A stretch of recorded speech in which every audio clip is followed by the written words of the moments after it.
wisdom, prudentia, justice, justitia, temperance, temperantia, courage. fortitudo. Applying ancient philosophy to modern life, this is the Sunday Stoic. Welcome to the Sunday Stoic Podcast. This is Steve, and this is a podcast where we explore the ancient philosophy of Stoicism and apply it to modern life. This week we are going to remind ourselves of our foundations. We are going to start at the beginning of the Enchiridion and read the first few chapters.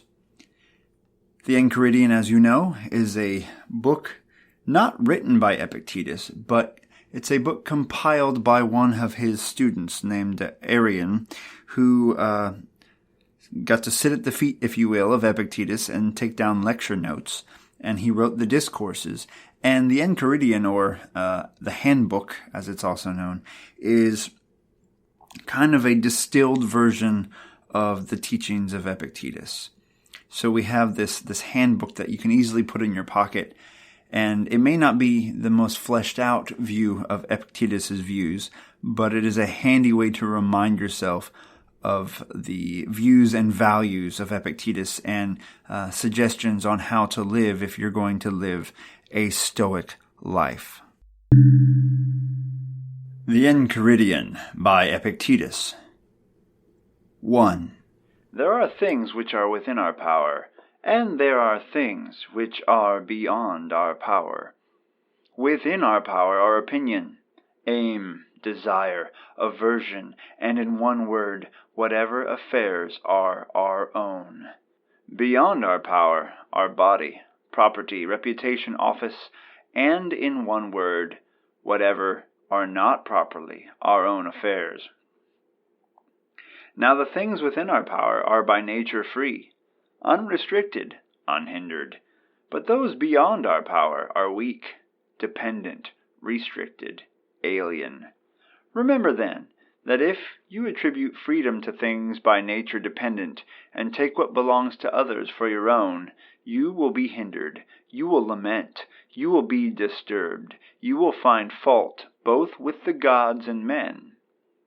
But if you take for your own only that which is your own, and view what belongs to others just as it really is, then no one will ever compel you, no one will restrict you, you will find fault with no one, you will accuse no one, and you will do nothing against your will. No one will hurt you, you will not have an enemy, nor will you suffer harm. Aiming therefore at such great things, remember that you must not allow yourself any inclination, however slight, toward the attainment of the others, but that you must entirely quit some of them, and for the present postpone the rest. But if you would have these, and possess power and wealth likewise, you may miss the latter in seeking the former, and you will certainly fail of that which alone happiness and freedom are procured. Since then, therefore, to be able to say to every unpleasing semblance, you are but a semblance, and by no means the real thing, and then examine it by those rules which you have, and first and chiefly by this, whether it concerns the things which are within our power, or those which are not, and if it concerns anything beyond our power, be prepared to say that it is nothing to you. Number 2. Remember that desire demands the attainment of that which you are desirous, and aversion demands the avoidance of that which you are averse.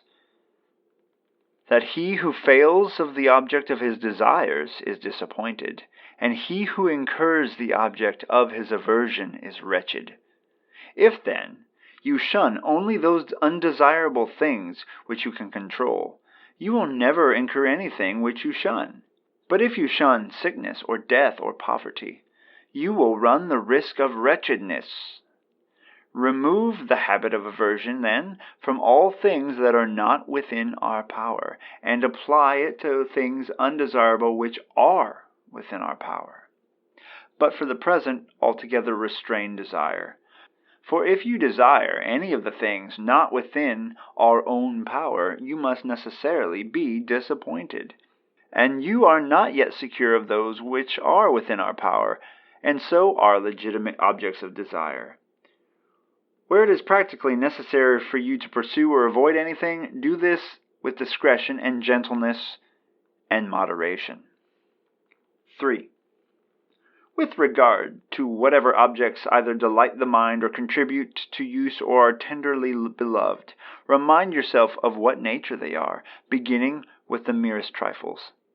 If you have a favorite cup, that it is but a cup of which you are fond of, for thus if it is broken, you can bear it. If you embrace your child or wife, that you embrace a mortal, and thus if either of them dies, you can bear it.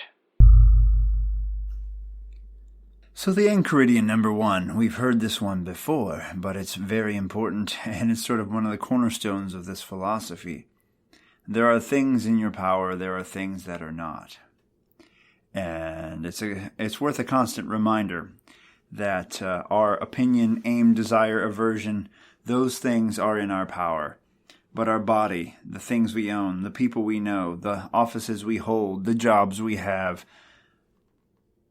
politics, the opinions of others, all of that is not our own affair. It is outside our power. Once again, we may be able to influence those things, but if we are going to have a serene life, we need to remember the proper balance, to focus our attention on the things that we literally have control over, those things that are worth getting upset about. Maybe upset's not the right word, but worth applying ourselves heavily toward.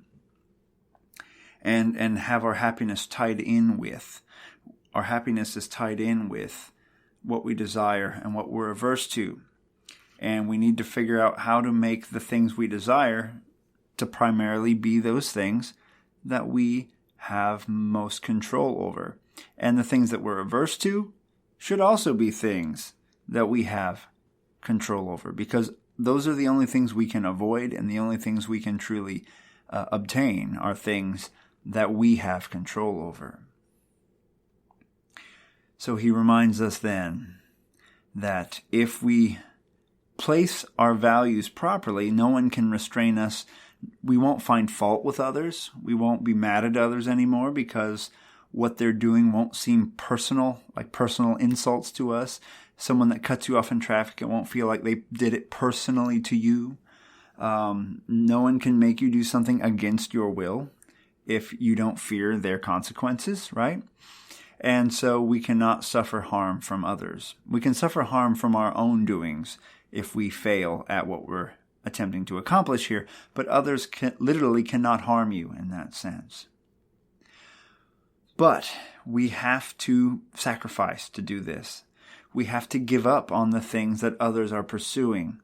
And he warns us that if we half-ass do this, if we only approach Stoicism mildly, while still trying to get rich, while still trying to be popular, then we are going to fail probably at both projects. We have to pick our projects. We can pick serenity, or we can drive after success and wealth as our primary goal. But if we are trying to be Stoics and be wealthy and successful, we will likely not become wealthy and successful, and there's very little chance we'll become serene. So if you want that, pursue wealth and success. Leave Stoicism alone. Leave it alone. It's probably not for you. But if you're willing to focus on what is important, then perhaps freedom can be obtained by you. And he reminds us then, one way of approaching this in order to obtain serenity is to remember that anything that seems unpleasing to us, that late night you got to put in at work, or your child screaming when you want to be sleeping, rather than get upset, you say, you are a semblance. This impression I'm getting from this event is not the real thing. It's not really something that can upset me. You resemble something that can upset me, but I have the choice here. I have the choice. I don't have a choice whether my child's screaming at 3 a.m. I have the choice on what is within my power to do in that situation. What is in my power?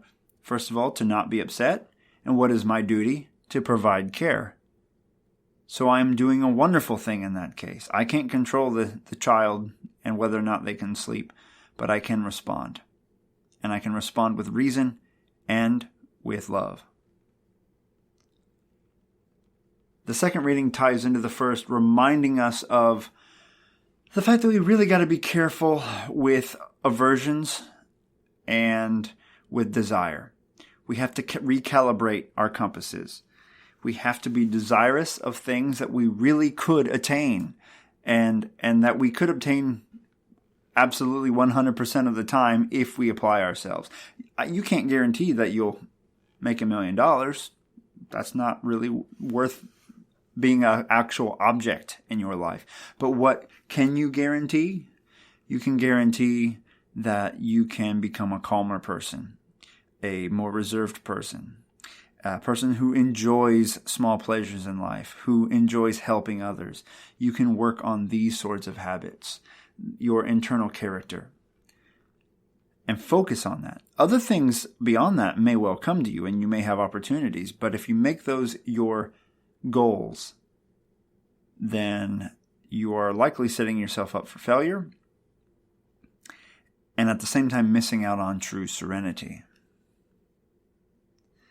So we need to be careful and put aside desirous things as much as possible and work on recalibrating aversions. First, he recommends, so work on trying to not be averse to things that happen outside of our power.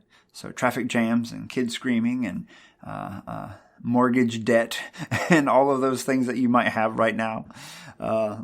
Things that you have acquired that you wish you hadn't, but you have them nonetheless. So having them, you have them, they are outside your power. Maybe you could work on some of them. You can get rid of them, sure, but making your happiness based on the presence or absence of a traffic jam is silly. Making your happiness based on the presence or absence of a screaming child is a dangerous road for many reasons. So try to stop being averse to those things which you can't control. And he recommends just avoiding being desirous of anything for right now, if possible, until you really get your feet on the ground as a Stoic. And then start worrying about what is worth desiring and what is not. So he says, where it is practically necessary for you to pursue or avoid anything for now, do it with discretion, gentleness, and moderation. So ease into this. For right now, stop for a moment, clear your mind and say, I want nothing. I want nothing and I'm averse to nothing. And then figure out what few things you really need to still pursue and avoid for now to be a functional human being. Do those things and fold in more complex issues as you become a better and better Stoic. The last reading, number 3, a slight change here. This is one that some people have a lot of issues with because it sounds pretty cruel, but we need to remind ourselves that things change, that fantasies that our loved ones will not die will do us no good. So we need to remember, for example, start small. If you have a cup, you love this cup, this is a really cool cup. It's just a cup. Remind yourself, this is just a cup. It will break. It's going to break. It might break right now, it might break in 100 years, but it will break. And if it does break, I can move on with it without losing my happiness, losing my center. And then he goes to the extreme end of that. When you embrace your wife or child, remember that you embrace a mortal. And if one of them dies, you can bear it. Doesn't mean you're happy about it. What this is doing is preparing you for reality. Not that someone you love is going to die and you're going to be a hard ass about it, right? You're going to be like, oh, no, that doesn't hurt me, I'm fine. Perhaps you won't bewail and moan and carry that burden for decades and decades in the same way that you would if you had lied to yourself your whole life, telling yourself that there's no way your child or loved one will die before you. But as Seneca says, anything that can happen will happen. So keep various possibilities in your mind and think about how you might handle them. We're not turning ourselves into robots here, but we're just trying not to turn into puddles of mush whenever life throws something hard at us.